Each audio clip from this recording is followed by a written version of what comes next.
Lena here from Interfaith Bridge Counseling, and I'm coming at you today with a new community resource where you meet and learn about other therapists in our Colorado community who I love and adore.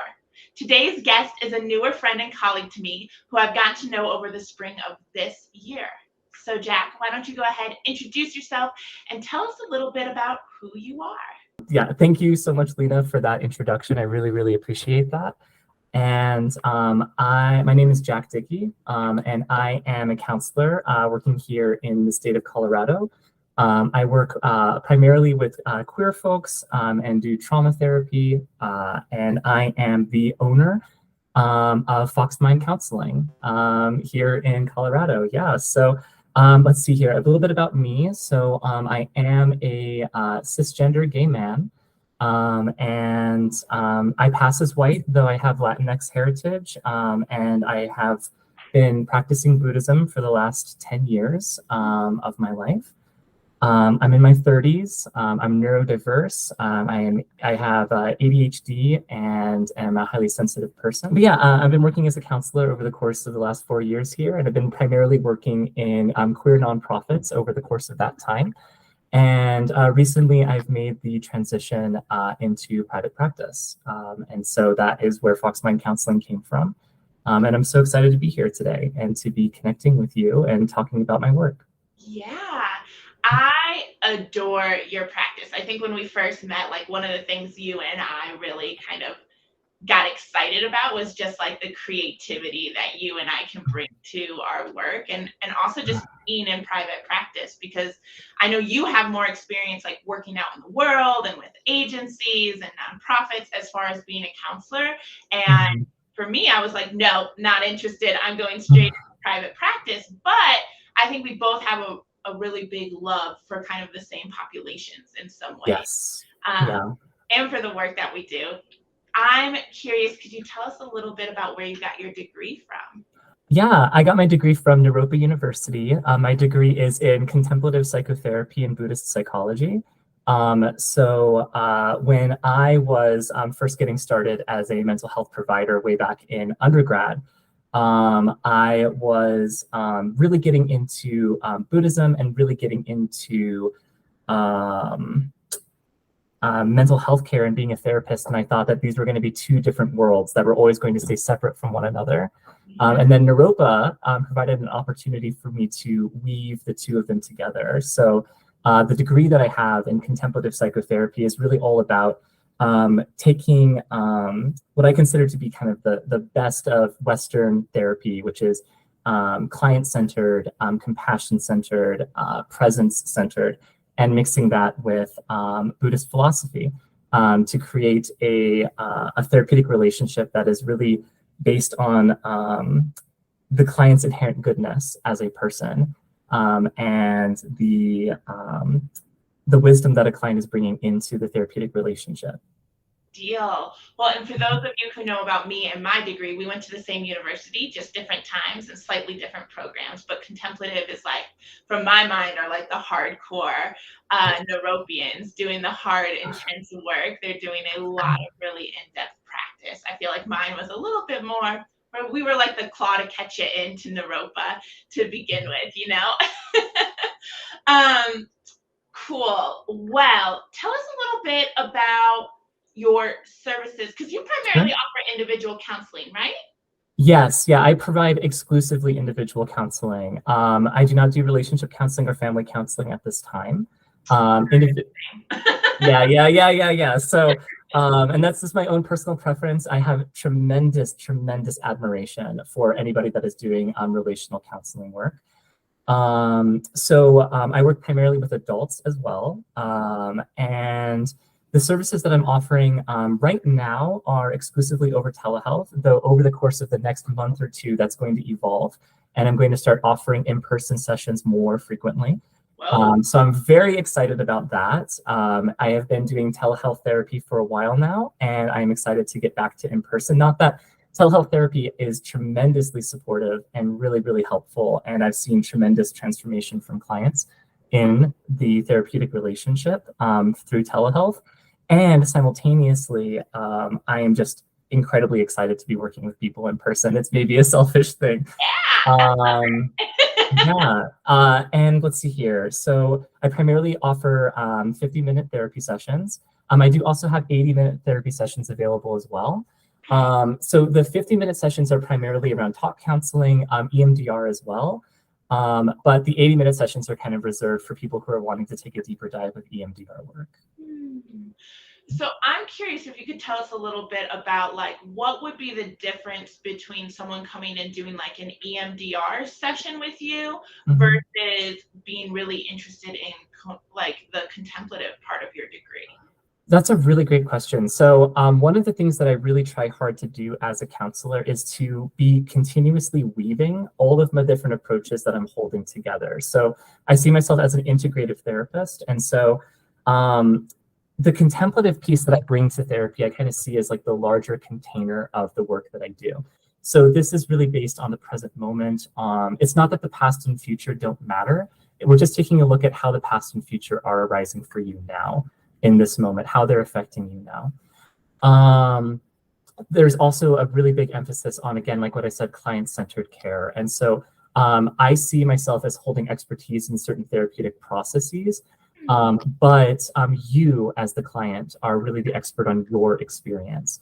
So I'm working alongside you to come up with a therapeutic approach that's going to be best for you. So I definitely practice modes of therapy that are very tailored to the client's moment-to-moment experience. I'm not trying to like place clients into some kind of therapeutic shoebox of like, this is how it's supposed to go, or anything like that. So that can become a unique healing experience for people that are exploring EMDR. Because EMDR can be a pretty regimented experience. Like there's a kind of a formula to the EMDR process. So what I'm doing in the EMDR process is really working to stay attuned to the client in their present moment experience. While doing that, bringing in the EMDR structured approach in that. So anybody that's working with me, whether they be working with me through more kind of traditional talk therapy or working with me through EMDR, is going to be getting that contemplative piece. So really focusing in on the present moment, focusing in on what's happening in our relationship in that moment, and emphasizing safety, compassion, and collaboration throughout the entirety of the experience. So I'm very happy to restructure the way that we do EMDR in order to make sure that clients are feeling well attuned to and cared for as we're going through that process. I'm all about molding my therapeutic approach to the client's needs and not trying to mold clients to the therapeutic approach. Yes, I love that. I mean, what you said a little bit earlier was like the client is the expert. And I don't know if that's like our Neuropian like teachings coming through or if that's just how you and I approach therapy. But I think that is so true, right? Like they are the expert and we're the facilitator. Like I often think of it kind of like a math equation, right? Like I have the end answer of who they are and they're the expert and they're filling in the formula for me. And from that formula, we're going to pull out the modalities. Like it's almost like an improv show, but in a really, scientific way at the end of the day. Yeah. So I'm wondering, could you describe your ideal client? Like if someone is listening to this or reading the blog, like how will they know they're the right fit for you? They should reach out to you. Yeah, absolutely. So it's funny that you asked this because whenever I get this question, the first thing that comes to my mind immediately is people who are dreamers. And I want to kind of flesh out exactly what I mean by that. So my ideal client or the ideal person that I work with is somebody that is really open to using imagination in session. I use a lot of visualization in the sessions that I do as a way to contact parts of clients' experiences that maybe aren't used to being contacted or aren't used to expressing themselves or typically get suppressed in some way in their day-to-day lives. So I invite clients into relationship with these parts of themselves. And one of the ways that I do that is with the creative unconscious or with the process of visualizing or drawing. My ideal client is someone that is open to using their imagination, or at the very least, somebody that's open to exploring the use of imagination in therapy. I also am definitely interested, or my ideal client would be working with somebody who is open to compassionately reconnecting with themselves or with younger versions of themselves. So for me, kind of the essence of the therapeutic approach that I use is really compassion focused, and the development not only of compassion in the therapeutic relationship, but compassion of a client towards their own experiences. And so working with clients to develop that kind of compassionate mindset towards themselves, which I think is a really radical act. And I think is something that an ideal client that I'd be working with would be someone that would at least be open to the process of developing self-compassion. I also really appreciate working somatically with clients, understanding the stories of their bodies, understanding what their body has to say about their present experience or the past experiences that the body has gone through. And so a client that I feel like would be ideal for the work that I do would be a client that at the very least is open to the possibility of listening to what is happening in their body, listening to their experience on an embodied level, and hearing the body story from the body's point of view. Instead of kind of imposing one's will onto the body, instead allowing the body to share its story and to share its authentic experience, and to use embodiment or what's happening in the felt sense of the body as an avenue towards living authentically and living in connection with self and others in a way that feels really nourishing. I'm also really passionate about working with clients who have experienced or received lineages of intergenerational trauma. I think we probably all have, honestly, but clients who are willing to look at that, or are wanting to look at that, I should say. To not only understand the experiences that their ancestry had that led them to express the way that they did, but to also, through compassion towards themselves, compassion towards their ancestry, to interrupt or to disrupt the transmission of intergenerational trauma and to heal it in a way that not only is a healing for the self, but healing for any future generations as well that come into contact with that lineage. Yeah, I'm noticing, you're talking about the somatic experience as part of your ideal client. And I'm noticing for myself, like as I was listening to you talk between compassion and the embodiment and intergenerational trauma, just kind of like this, like releasing in my own shoulders and in my own chest. And I want to bring that up, or I want to name that, because as a disabled person and as a disabled therapist, I often am working with people or thinking about my own work around those three areas. And I think that that's something that like really sets you apart as a therapist, is to be even willing to name that, because you, from my perspective, when we're doing therapeutic work, compassion is one of like the pillars that or like the foundation in order to even access these big points somatically or intergenerationally, right? Like we have to be willing to be so radically compassionate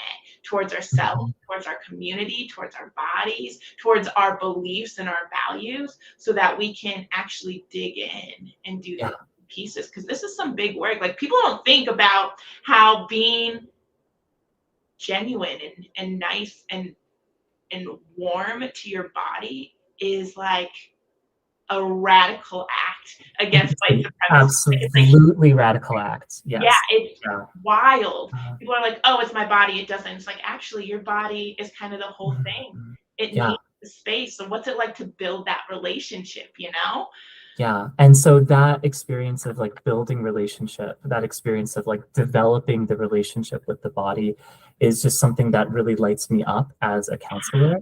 And I'm supporting persons in coming into contact with that piece, because I do think that we live in a toxic culture based on white supremacy that is heavily invested in people being disconnected from their authenticity and people being disconnected from their embodiment. And so we live in a kind of soup or a water that's just always telling us to disregard our body, disregard what our body is telling us, that there's there's something wrong with us as opposed to something wrong with the system that is asking of us to be so disconnected from ourselves and each other. And so that reconnection with the body feels like the almost ultimate pushing back against white supremacy. Yes, At least on the level of an individual.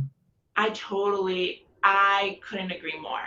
You know, one of the things that I'm recognizing is we're using the phrase intergenerational trauma, and I know what that means. You know what that means, and I wonder, you know, do people listening know what that means, and what that actually might mean in regards to the body? Could you maybe give a quick definition of intergenerational trauma? Yeah, I'll do my very best to make a quick one.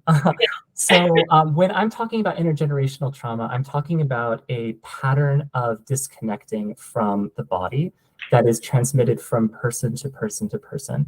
And so oftentimes it's kind of a big unknown as to where the original disconnect may have happened.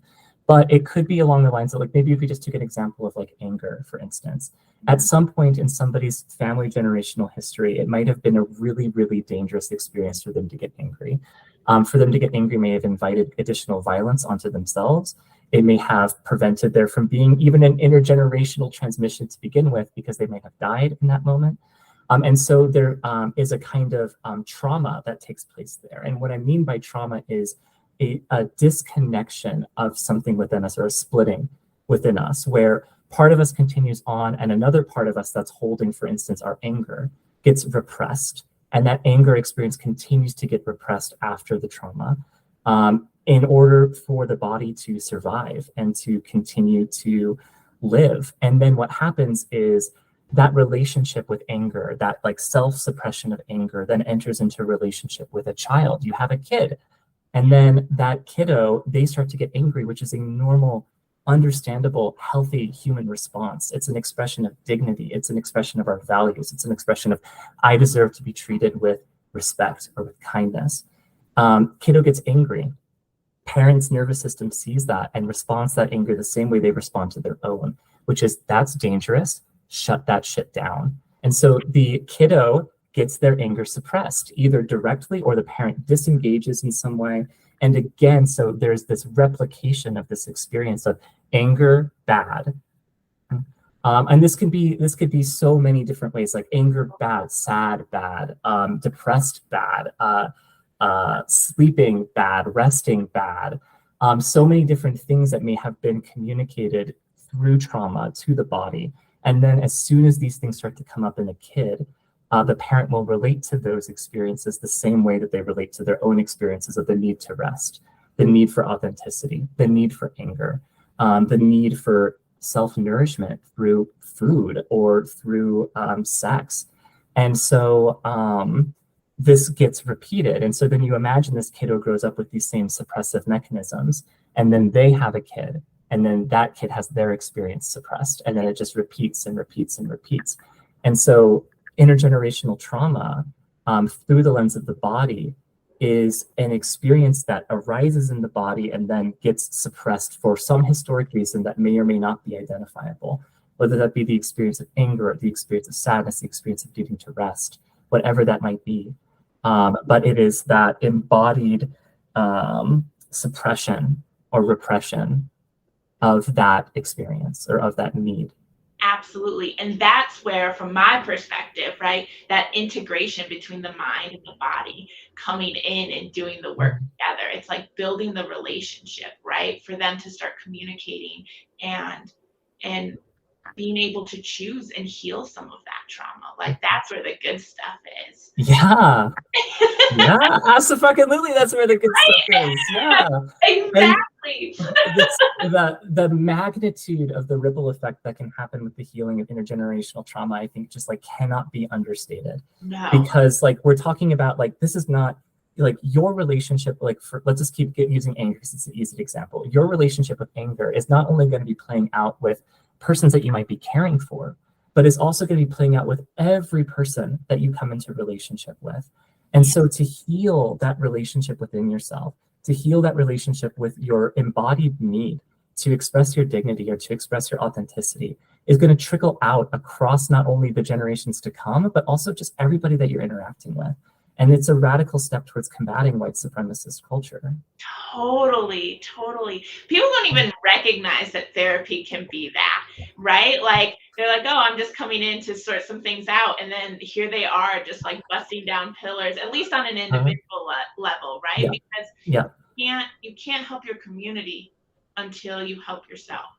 And yes. I know all of us people pleasers love to say that's not true, but you do have to put your oxygen mask on first. Otherwise, you won't Mhm. be around after putting someone or maybe two other people's oxygen masks on, you know? Yeah, Mm. yeah. And then in that way, do you that intergenerational patterning of not putting your own oxygen mask off first, like you role model that to the Yeah, people around you. And I do think it is a part of our toxic culture that kind of monumentizes or glorifies the person who shuts themselves down in service of somebody else.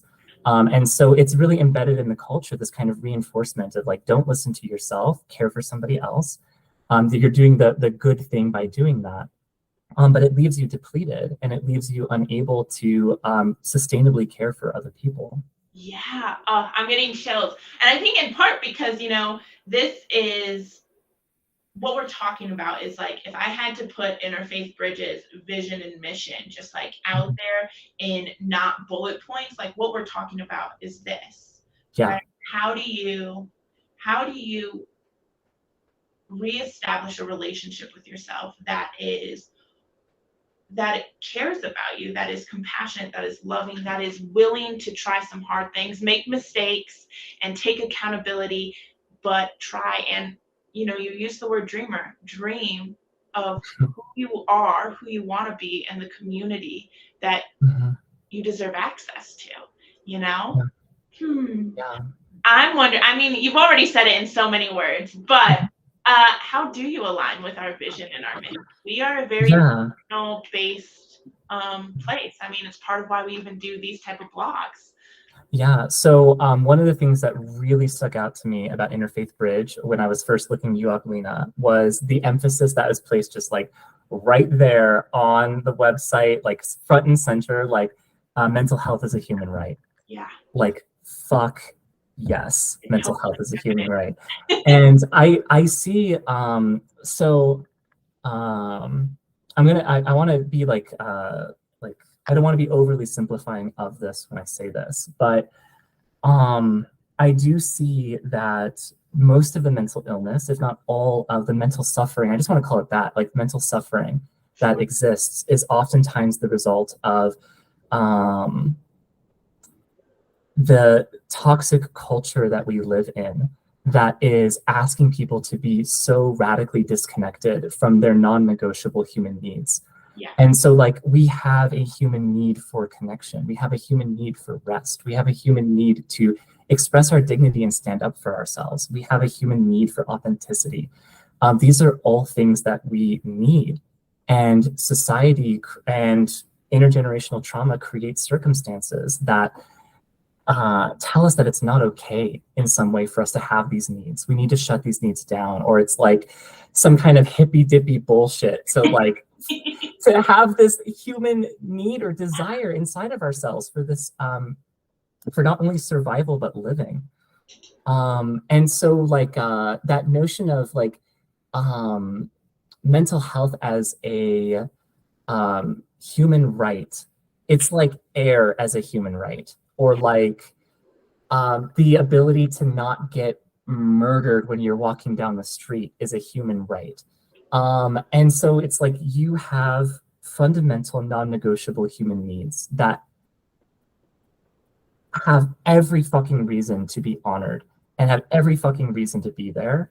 And you have the right like to that because you can't survive, you can't live without them. You cannot live without these needs being met, and that and loss of mental health or the mental suffering is stemming from this kind of systemic disconnect that we are asked to make as individuals.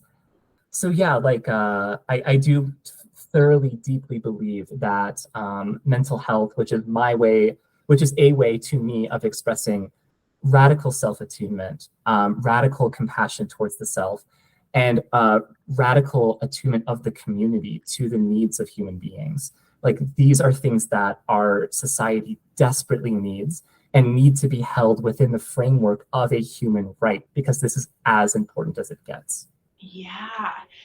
As you were talking, the thing that just kept kind of popping up in my mind is like, this is what liberation through mental Yes. health actually means at the Yes. end of the day, recognizing that like you are human, and that is one, all you need to be. If you want to be more, Yes. awesome, but all you need to be is human. And by being human, you are deserving of so many things, Yes. including mental health. And like, I know I'm thinking of like my clients and just my community. And when I say, because you are perfect just the way you are deserving, that's like the thing that stops people. They're like, but is that true? I'm like, it is true, but we're so far deep that we do not think that's true. And yet it is, right? Like, there's no shame around that. You deserve. And that's liberation at its finest. Yes. Mm, Yes. okay. Just as you are, just as the glorious fucking human being that you are. I know, it's wild. It's wild. It's hard to accept that we're perfect just that way, but that's where that radical self-compassion comes in. Okay, I'm curious, I only have a couple more questions to make sure that I'm getting this like well-rounded understanding of who you are, the work that you do, and the services that you offer. You've mentioned in some ways, but how do you work with oppressed identities, especially? Yeah. Absolutely. So first and foremost, if there's ever someone that I am working with, I mean, I think we are all carrying an oppressed identity in some way or another. Anybody that I am working with who is talking about their experiences of oppression, that person is the authority on their experience of oppression and what it feels like to them to experience that, whether it be oppression due to having a disability, oppression due to having a body that looks a certain way, oppression due to having skin that's a certain tone, to processing information a certain way, to loving a certain way, to loving a certain person. Those experiences of oppression that we experience living in a white supremacist culture, like, those are valid. And I am not here to wrestle with my clients over their validity. I am not here to tell clients like, well, maybe you could think about it this way. No, like, what that person is sharing is their truth, first and foremost. I do think it's also extremely important. So like, therapy tends to be this really kind of individualistic mode of healing. And while there is, to talk about equations, like, I'd say like half of the equation in regards to the healing of oppression might take place within the person. Like, I am not going to continue to oppress myself. I am not going to continue to treat myself the way that white supremacist culture has taught me to treat myself. Like, all fine and good and great and needed and wonderful and yes. And there also needs to be community support. People who are experiencing oppression in this culture need to have the support of others there to bolster them, to hold them up. We cannot do this on our own, and we need the support of our comrades, people who are having parallel experiences that can come in and tell us, like, you're not crazy, and when you feel like you can't keep swimming, I'm here to hold you up. Yeah, and on the flip side of that too, of holding us accountable to that individual healing. Like, I think about some of the identities that I hold, and like, I can get wrapped in the like, yep, I did the work, and like, I'm going through, and it's my community. And my community, I also include my therapist when I think about my own personal community. But I'm like, yeah, my community holds me accountable when they're like, you're kind of just rolling with it or sweeping it under the rug. Like, stop and like sit with it. Let me reflect to you. Be the mirror in some ways. Like, we can't, you're right, we can't do it by ourselves. It's not possible. I feel just like so it feels so good to hear you name that experience around that accountability piece and holding us to a culture that combats or pushes against, I should say, white supremacy.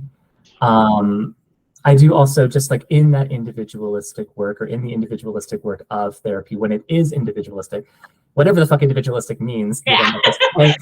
Like in the one-on-one therapy session, what I really like to do, or what I really like to support clients with, if they're open to it, is pointing out places where white supremacist culture has been internalized, and then allowing the client to make whatever fucking decision they want to make around that. Yep. I'm not there to colonize the client with just another set of programming. I'm there to help clients recognize, like, hey, this is the way that I'm relating to myself. This is where it came from, whether that be intergenerational trauma, white supremacist culture, or something different, or a combination of those. This is what I'm doing to myself, and how do I want to be in relationship to that? This is what I'm doing to other people, and how do I want to be in relationship with that? And if the client chooses to, then potentially bringing on online or activating their mental immune system, their anger, their dignity, to press back against that messaging and to say, this is not me. This is something that was placed onto me, and I'm not going to continue to perpetuate it onto myself. Yeah, absolutely. It's, it's so interesting because individual therapy, it's like, yeah, there is a lot of individual work happening, but we're also part of the community with them. And talk about a unique experience where it's like, I'm not ready to go out and try those things with my identities, with the greater community, but having a therapist that I consider part of my community, that I trust enough to have a corrective experience with. Like, I think about, how often it can serve to get angry with me as a therapist, because I'm not leaving you. I mean, I have boundaries. I have my limits, and I'm not just going to be like, I'm abandoning you, I'm out. Like, not going to happen. We're going to sit there and we're going to work through it. And when I stumble, can we work and practice being brave, and me offer a corrective experience of what it looks like to have your anger received, and cared for. Yeah. Absolutely. And to have a white person, right? Who's at least willing to make mistakes, right? Because let's be real, most white people are not willing to make mistakes, not outwardly. Yeah. Or I would say, are not willing, maybe in addition to that, not willing to admit to mistakes when they do happen. Totally. Okay, my last question is, sure. How do you make your services accessible? Mental health is expensive. We live in Colorado. I mean, what our market rate is currently $140 is the average rate. So yeah, how do you make your services accessible for us? Yeah, thank you so much for asking. So half of the caseload that I hold at Fox Mind Counseling, I maintain half of it on a sliding scale basis. So people who are wanting to work with me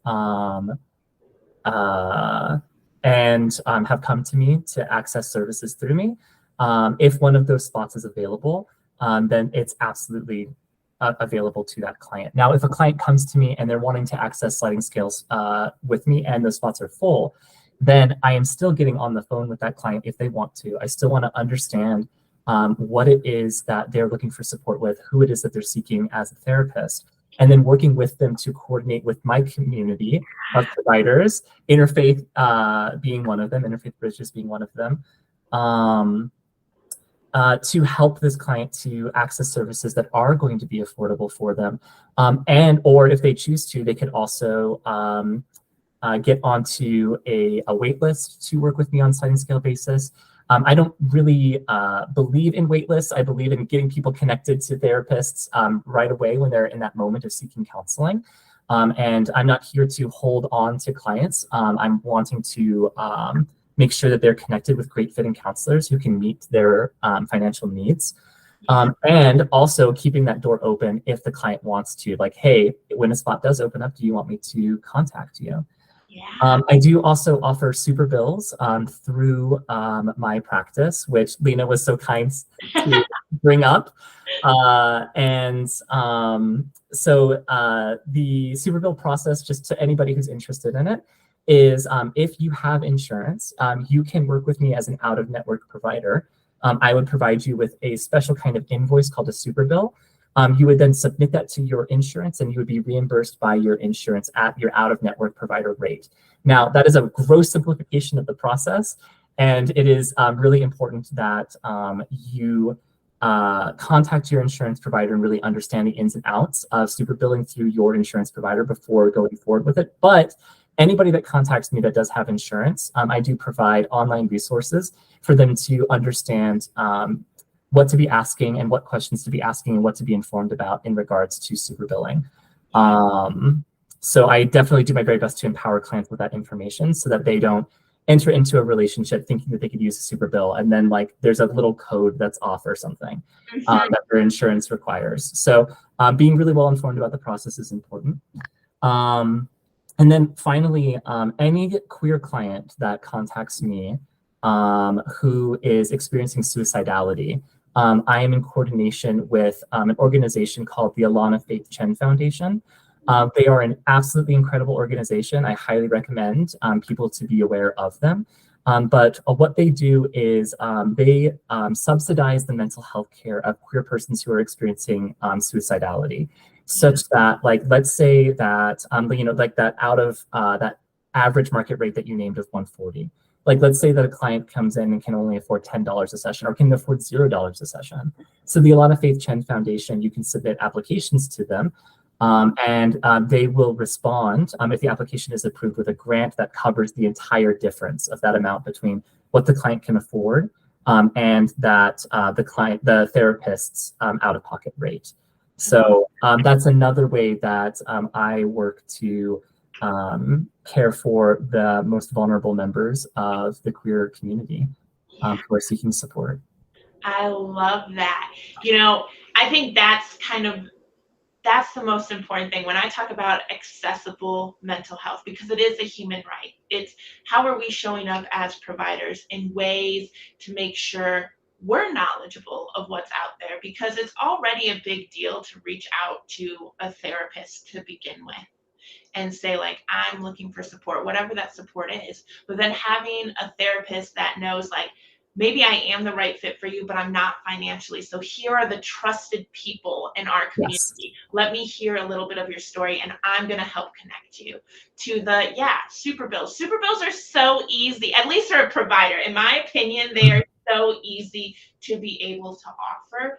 They Yes. take maybe 2 minutes, and depending on your EHR, it takes 2 minutes to set up and then it's automated, right? Like, so easy to offer. Knowing the organizations that we can partner with to make sure that not only is us as a therapist, our needs getting met, because we too live in this system of capitalism and we have to survive and our work is really hard, but the people we love to work with the most deserve to also have access to us.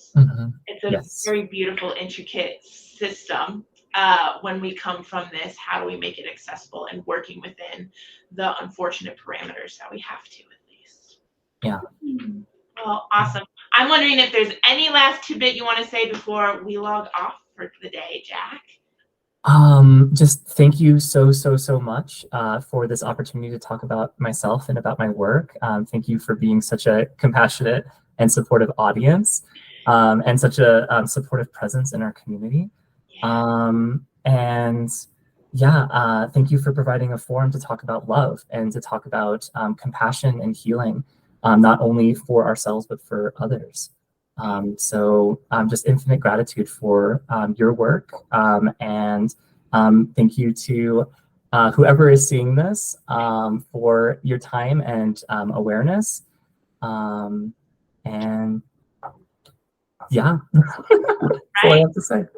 Well, wonderful. All right, everyone, we're going to log off, but I will make sure that Jack's contact info is listed in this blog and right below this video, including how to find him, his services, and any other goodies he may offer. If you have any questions, feel free to reach out to either one of us, and we will make sure to answer them the best that we can or connect you to the other if needed. Absolutely.